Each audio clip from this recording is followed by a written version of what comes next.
কাশ্মীর একটা নাম, কিন্তু মানে কত রকম। কারো কাছে প্রেম, কারো কাছে প্রতিশোধ।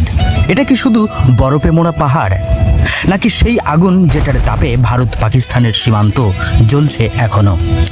আপনি হয়তো জানেন কাশ্মীর পৃথিবীর সবচেয়ে সুন্দর জায়গাগুলোর একটি, কিন্তু আপনি কি জানেন এই জায়গা ঘিরে হয়েছে তিনটি যুদ্ধ?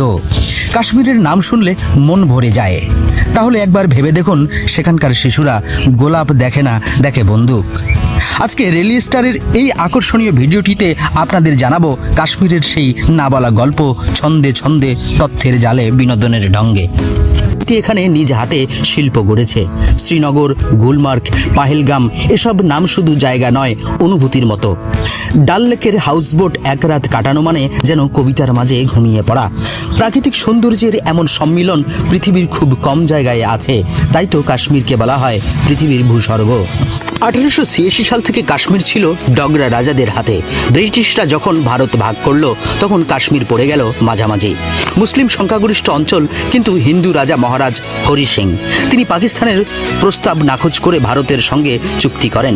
এই চুক্তির নাম ইন্ট্রুসমেন্ট অফ অ্যাসোসিয়েশন। এরপরেই পাকিস্তান দাবি তোলে কাশ্মীর আমাদের। এই দাবিকে ঘিরেই শুরু হয় তিনটি যুদ্ধ: 1947, 1965 এবং 1999 সালের কার্গিল যুদ্ধ।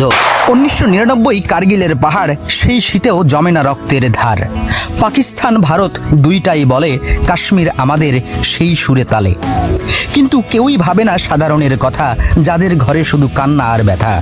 ভৌগোলিক অবস্থান হিমালয়ের গুরুত্বপূর্ণ কৌশলগত জায়গা। জলসম্পদ, ভারতের বহু নদীর উৎস এখান থেকেই।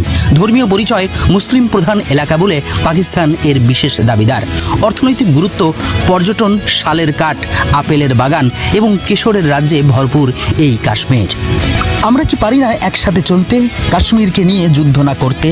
ভারত পাকিস্তান দুই দেশের হাতে, কাশ্মীর হোক প্রেমের বারাতে। যুদ্ধ নয়, হোক ঐক্যের গান, কাশ্মীর হোক শান্তির প্রথম যান। যেখানে শিশুরা খেলবে মাঠে, না থাকবে সেনা, না থাকবে ফাঁদে। কাশ্মীরের গল্প খুব সহজ নয়, তবে এই গল্প জানার দায়িত্ব আমাদেরই। এটা শুধু রাজনীতি নয়, এটা মানুষের বাঁচা মরার প্রশ্ন। আপনি কি ভাবেন কাশ্মীর নিয়ে? কমেন্টে জানান। ভিডিওটি যদি ভালো লাগে লাইক দিন, শেয়ার করুন।